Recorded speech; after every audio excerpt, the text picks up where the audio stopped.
नमस्कार दोस्तों, आप सभी का स्वागत है आपके अपने YouTube channel study with Ravi पर। दोस्तों, इस क्लास में हम उत्तराखंड करंट अफेयर्स पढ़ने जा रहे हैं और ये हमारी उत्तराखंड करंट अफेयर्स के रिवीजन की 7वीं क्लास है। दोस्तों, आपको पता है कि हम उत्तराखंड करंट अफेयर्स का revision Uttarakhand Windsor year book 2024 से कर रहे हैं। इससे पहले जो हमने 6 पार्ट किए हैं, अगर आपने वह पार्ट नहीं देखे हैं तो प्लीज़ उन पार्ट को भी ज़रूर देखिएगा, क्योंकि दोस्तों आपके रिवीजन की यह बेस्ट क्लासेस होने वाली हैं। तो चलेगा, शुरू कर लेते हैं आज की अपनी इस क्लास को। पहला प्रश्न रहेगा, उत्तराखंड की मानसी नेगी ने हाल ही में वोक रेस में स्वर्ण पदक हासिल किया है, वह किस जनपद की निवासी हैं? दोस्तों, मानसी नेगी यह चमोली जनपद की निवासी हैं। राइट आंसर रहेगा ऑप्शन ए। सबसे पहले याद रखिएगा कि मानसी नेगी, इनका संबंध चमोली जनपद से है। इन्होंने दोस्तों वोक रेस में स्वर्ण पदक जीता था। अगला प्रश्न है, 13वीं राष्ट्रीय सीनियर महिला बॉडी बिल्डिंग चैंपियनशिप में उत्तराखंड की किस महिला ने स्वर्ण पदक जीता है? तो ये जीता है दोस्तों प्रतिभा थपलियाल ने। राइट आंसर रहेगा ऑप्शन सी। ठीक है, तो 13वीं राष्ट्रीय सीनियर महिला बॉडी बिल्डिंग चैंपियनशिप में उत्तराखंड की प्रतिभा थपलियाल ने स्वर्ण पदक जीता था। अगला प्रश्न है, किस राज्य में देश का पहला इलेक्ट्रॉनिक तीर्थ कॉरिडोर बनाया जा रहा है? दोस्तों, इलेक्ट्रॉनिक तीर्थ कॉरिडोर यह उत्तराखंड में बनाया जा रहा है। सही आंसर रहेगा ऑप्शन डी। ठीक है, और इलेक्ट्रॉनिक तीर्थ कॉरिडोर बनाने वाला उत्तराखंड देश का पहला राज्य है। अगला प्रश्न रहेगा, इसरो के आंकड़ों के अनुसार उत्तराखंड में भूस्खलन सूचकांक में कौन सा शहर शीर्ष पर है? तो दोस्तों, भूस्खलन सूचकांक के मामले में रुद्रप्रयाग जनपद शीर्ष स्थान पर है। ठीक है, तो ISRO Indian space research organisation की एक रिपोर्ट जारी की गई थी, जिसमें भूस्खलन सूचकांक में रुद्रप्रयाग जनपद पहले स्थान पर रहा है। अगला प्रश्न है, 15 मार्च 2023 को वित्त वर्ष 2023-24 के लिए उत्तराखंड का कितना बजट पेश किया गया? राइट आंसर रहेगा ऑप्शन सी, 77,407.08 हजार करोड़ रुपए। ठीक है, तो 77,407.08 हजार करोड़ रुपए, ठीक है, का बजट पेश किया गया था 2023-24 में। ठीक है, बात करेंगे दोस्तों कि 2024-25 में कितना बजट पेश किया गया।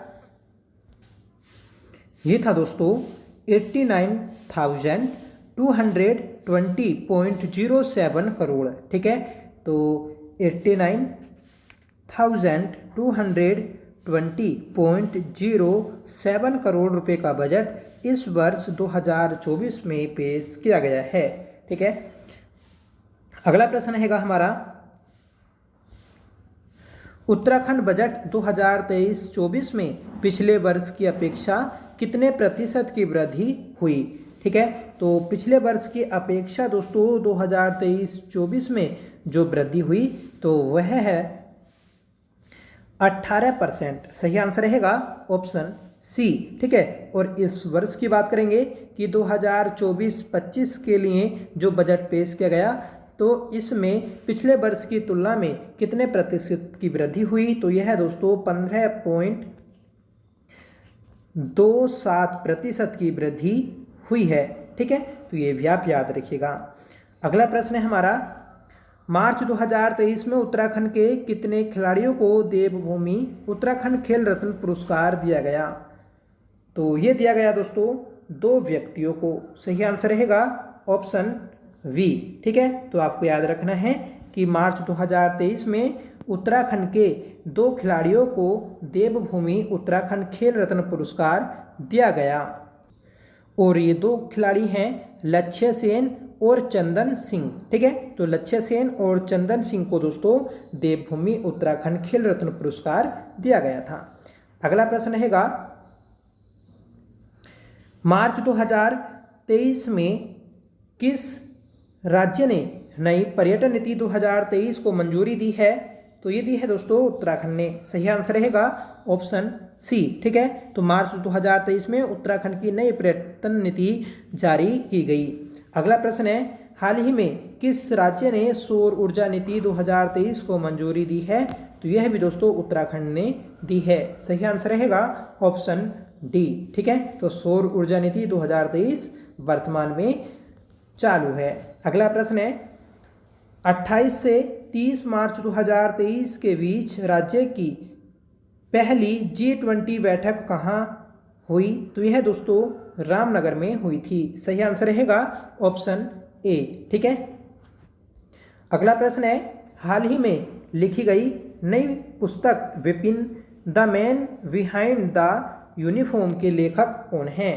तो दोस्तों इस पुस्तक के लेखक हैं रचना बिष्ट रावत। ठीक है, तो रचना बिष्ट रावत की पुस्तक है Vipin the man behind the uniform.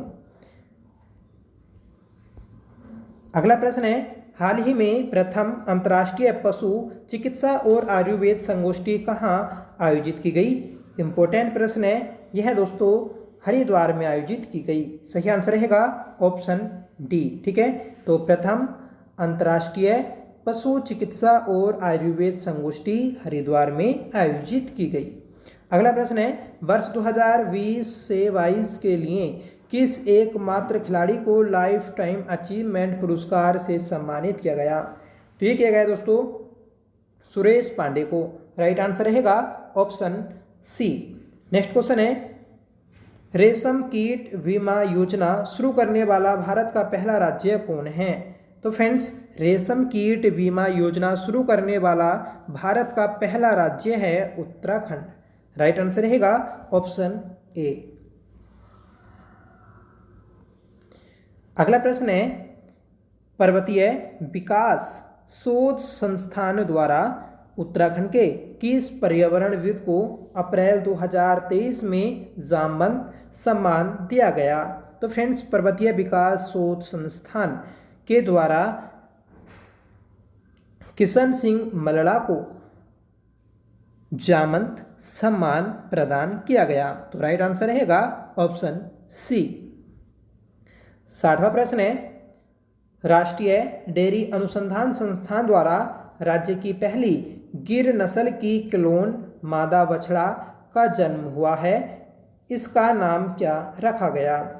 तो फ्रेंड्स इसका नाम रखा गया है गंगा। सही आंसर रहेगा ऑप्शन बी। ठीक है, तो राष्ट्रीय डेयरी अनुसंधान संस्थान के द्वारा भारत की पहली गिर नस्ल की क्लोन मादा बछड़ा को जन्म दिया गया और इसका नाम दोस्तों गंगा रखा गया है।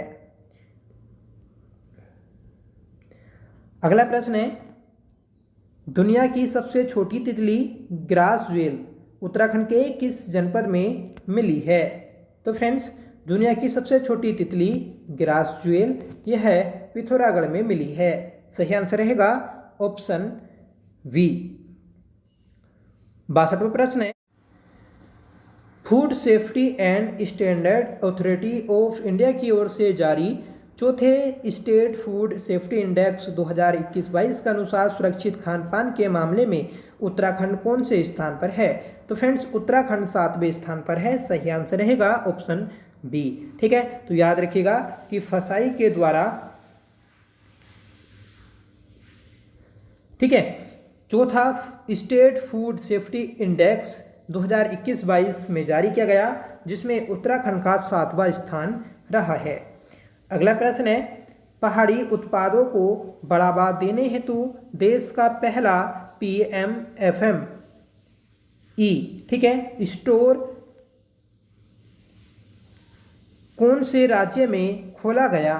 तो ये खोला गया है दोस्तों उत्तराखंड राज्य में। सही आंसर रहेगा ऑप्शन ए। ठीक है, तो पहाड़ी उत्पादों को बढ़ावा देने हेतु देश का पहला PMFME स्टोर जो खोला गया तो वह उत्तराखंड में खोला गया है। और PFME की फुल फॉर्म है दोस्तों PM formalisation of micro food processing enterprises. ठीक है, अगला प्रश्न है, उत्तराखंड सरकार द्वारा 2023 में पोली हाउस बनाने के मामले के लिए कितना बजट दिया गया? तो दोस्तों पोली हाउस बनाने के लिए 304 करोड़ रुपए का बजट दिया गया है। सही आंसर रहेगा ऑप्शन बी। ठीक है। अगला प्रश्न है, उत्तराखंड के कौन से जनपद में एनाम प्रेम संस्था द्वारा ब्लाइंड क्रिकेट टूर्नामेंट आयोजित किया गया?